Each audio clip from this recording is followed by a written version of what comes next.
여호수아서 11장 1절에서 23절의 말씀인데요. 좀 긴데, 여호수아서, 이 가나안 정복, 이 여호수아서는 한 절반으로 나눠진다면, 이 11장 이후부터는 이제 가나안 땅 분배 작업이 나와요.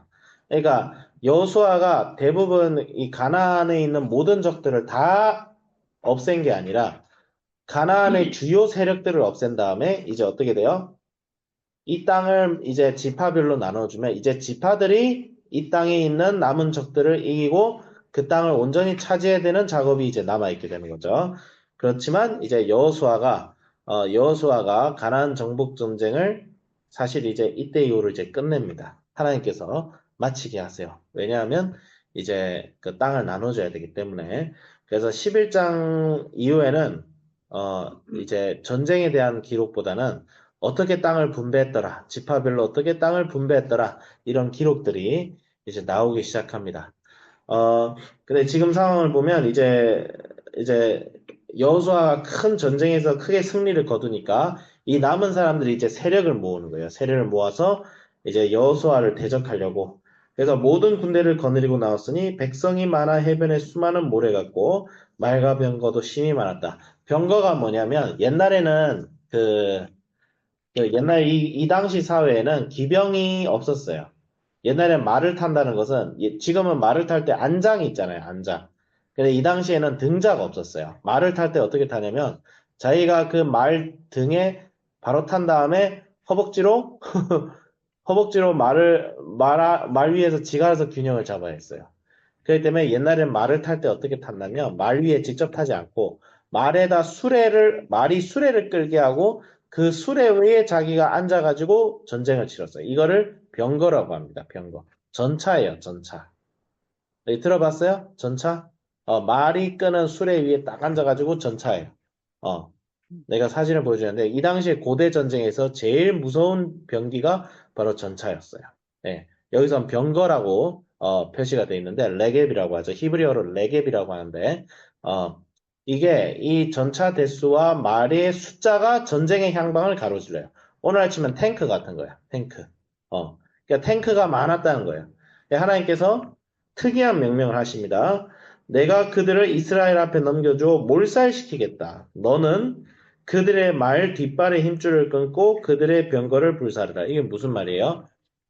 말의 발의 뒷발의 힘줄을 끊어버린다는 것은 뭐냐면 그 말이 이제 더 이상 전쟁용 말로 쓰이지 못한다는 거예요.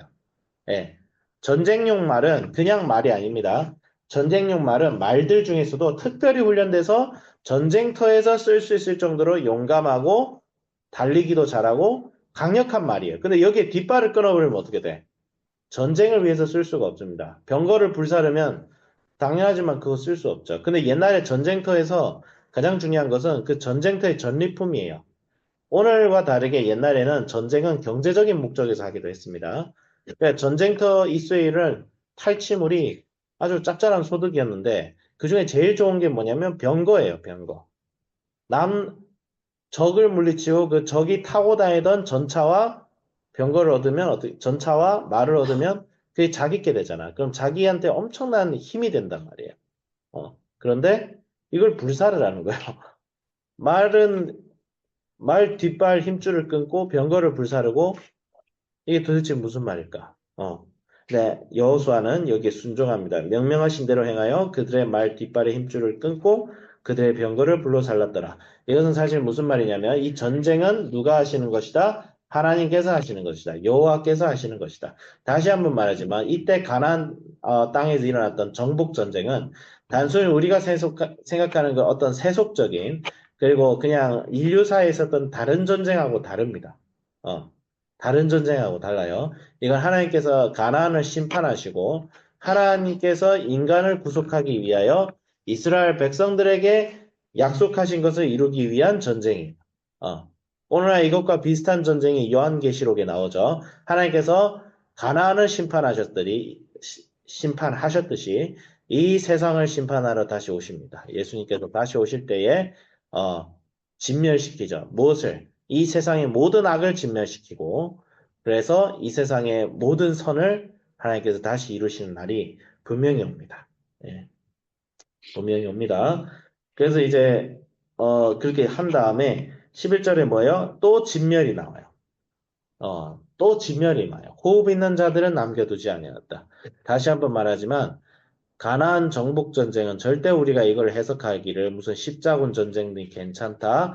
교회가 교회의 이름으로 십자가를 걸고 하나님의 복음을 방해하니까 저것들을 쳐 죽이자. 절대 잘못됐어요. 절대 잘못됐어요. 세력을 가지고 힘을 가지고 그렇게 하면 안 됩니다. 그게 아니라 이것은 뭐예요? 영적 전쟁을 얘기합니다. 오늘날 우리에게 남아있는 죄가 무엇인가? 우리의 삶 속에 예수님을 따르고 예수님께 순종하고 예수님의 말씀으로 살아가려 하는데 우리 삶 가운데 남아있는 죄가 무엇인가? 이것을 알고 그것을 철저하게 진멸시키라. 날마다 진멸시켜라. 아침과 저녁 때마다 진멸시키고 생각날 때마다 진멸시키라. 어떻게 해요? 예수님의 십자가의 보혈로. 예수님의 십자가의 보혈을 의지하여서 기도하고 사토하고 간구하고 계속 죄를 짓고 계속 넘어지는 나를 보면서 애통하면서 주님 앞에서 사투를 벌이는 죄를 죽이는 투쟁의 삶. 그럴 때 뭐가 와요? 평화가 옵니다. 그래서 이제 전쟁을 다 했죠. 근데 15절에 보면 여호와께서 그의 종 모세에게 명령하신 것을 모세는 여호수아에게 명령하였고 여호수아는 그대로 행하여 여호와께서 모세에게 명하신 모든 것을 하나도 행하지 아니한 것이 없었더라라고 했는데 이것이 뭐예요? 이것이 바로 제자도입니다. 제자. 그러니까 제자를 키운다는 것은 무슨 말이냐면 하나님이 명하신 것을 행하게 하는 것이 제자를 키우는데요.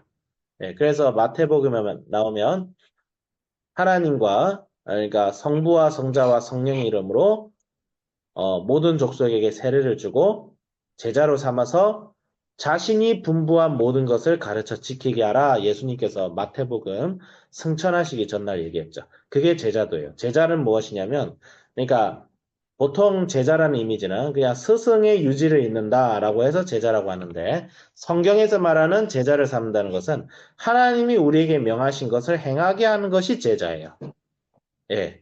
제자라는 것은 하나님이 나에게 명하신 것을 또 너에게 이제 명하시는데 그것을 행하자. 그 어디에 있어요? 말씀에 있어요. 예, 제자는. 예, 제자는 엄밀히 말하자면 하나님을 본받는 제자, 예수님을 본받는 제자. 그러니까 모세가 여호수아를 사실 제자로 삼은 거예요. 그래서 하는 모든 일을 행하게 하셨는데 그것은 뭐예요? 스승의 아바타가 되는 것이 아니라 하나님이 우리에게 명하신 바를 행하는 것이 제자다. 예. 그래서 이렇게 제자도가 이렇게 나오고 그 다음에 16절부터 정복한 모든 땅이 나옵니다. 나오는데 이 전쟁을 결국 하나님께서 주도하셨다는 것이 또 나오죠. 20절에 뭐라고 되어 있어요? 그들의 마음이 완악하여 이스라엘을 대적하러 싸우러 온 것은 여호와께서 그리하게 하신 것이라 라고 나와요. 그러니까 이 사람들이 이스라엘을 대적하여 싸우니까 어떻게 돼요? 하나님께서 심판하시고 진멸시킨 건데 이 모든 것을 하나님께서 하게 하셨다. 하솔왕 야빈 같은 이런 자들이 이런 권세를 부리고 폭압적인 자들이 연합을 해서 이스라엘 백성을 맞서 싸우니까 어떻게 돼요? 세트로 굴비 엮듯이 이스라엘에게 진멸을 당하죠. 이렇게 하신 것도 하나님이시다. 그런데 23절에 보면 굉장히 특이한 말이 나옵니다. 이와 같이 여호수아가 여호와께서 모세에게 말씀하신 대로 그 온 땅을 점령하여 이스라엘 지파의 구분에 따라 기업을 주매 그 땅에 뭐가 그쳤다? 전쟁이 그쳤다라고 나옵니다. 예. 전쟁이 실제로 그쳤지는 않았어요. 어떻게 말하자면 여호수아 때는 그쳤지만 여호수아 이후의 지파들은 다시 전쟁을 이어나갑니다. 왜? 그 땅을 온전히 차지하기 위해. 근데 그 땅을 온전히 차지하지 못해서 일어나는 부패와 절망적인 상황이 벌어지는 게 사사기에 기록이 되어 있죠. 여호수아는 승리의 책이라면 사사기는 패배의 책입니다. 굉장히 아이러니해요. 근데 이게 뭐냐면 여호수아는 온전히 하나님의 뜻대로 진멸하였고 사사기는 진멸하지 않았어요. 그냥 진멸하지 않고 이 가나안 땅의 정주민족들과 그냥 같이 살고 통혼하고 좋은 게 좋은 거다. 그렇게 살았더니 어떻게 돼요? 평화가 사라졌어요. 그러니까 평화는 뭐냐면 우리가 이 세상에서부터 누릴 수 있는 평화는 하나님 말씀에 철저히 순복하고 하나님 말씀에 어긋난 것. 주님께서 기뻐하지 않는 것은 내 삶 속에서 그리고 내가 속한 교회에서 또 그 모든 것을 제거하고 없애고 말씀대로 살려고 할 때에 어떻게 돼요? 오히려 평화가 찾아옵니다. 말씀대로 살고 하나님 뜻대로 살면 오히려 불행할 것 같고 내 삶이 속박되는 것 같고 내 삶이 오히려 막 뭔가 편견으로 가득 찰 것 같고 그런데 그거는 하나님 말씀대로 살아보지 않았기 때문에 모르는 거예요. 모르는 거예요. 자기가 맛보지 않는 평화를 맛보지 않는 평화인 거예요. 예. 하나님 말씀대로 살아가고 그것을 내 삶 속에서 정말 원칙으로 세워나가고 살아갈 때 누리는 평화가 있습니다. 이 세상이 줄 수 없는 평화가 있어요. 이 세상에 누군가가 나를 인정해줘야만 평화를 누리고 내가 만족한다고 사람들은 착각을 해요. 그렇지가 않습니다. 그래서 결론적으로 얘기하자면 정말 우리의 삶 속에는 성화의 과정이 남아있다. 그리고 그 성화의 과정에 죄를 내 인생 속에 나의 일상 속에 죄를 죽이는 싸움을 더욱 철저하게 싸워나가자. 이렇게 적용하겠습니다. 기도하겠습니다. 하나님 아버지 주여 감사드립니다. 주님, 이스라엘을 대적하여서 적들은 일어나고 하나님 아버지 그러나 하나님께서는 이 전쟁이 나에게 맡겨졌으니 말의 힘줄을 끊고 병거를 불사르라고 하십니다. 저희 하나님 아버지 주님 앞에 순종하며 나아갈 때에 주님만이 하실 수 있는 일들을 우리 삶에 펼쳐 보이십니다. 주님, 우리는 주님이 우리를 위하여 일하심을 경험함으로 하나님이 살아계신 것과 하나님께서 자신을 의지하고 그분을 순종하는 자에게 상 주시고 은혜를 주시고 평화를 주시는 이름을 믿게 하십니다. 주여, 하나님 우리가 말씀으로 있는 이것은 이 말씀에만 기록된 것이 전부가 아니라 자, 우리가 우리의 삶 속에서 맛보고 우리의 삶 속에서 경험할 수 있는 것임을 믿습니다. 주여 말씀이 말씀대로 우리의 삶 속에 이루어지는 그런 경험을 누리게 하여 주시옵소서. 하나님만이 주실 수 있는 평화와 안식과 행복을 누리게 하여 주시옵소서. 오직 주님만 바라보며 나아가는 저희들 되게 하여 주시옵소서. 감사드리며 예수님의 이름으로 기도드립니다. 아멘.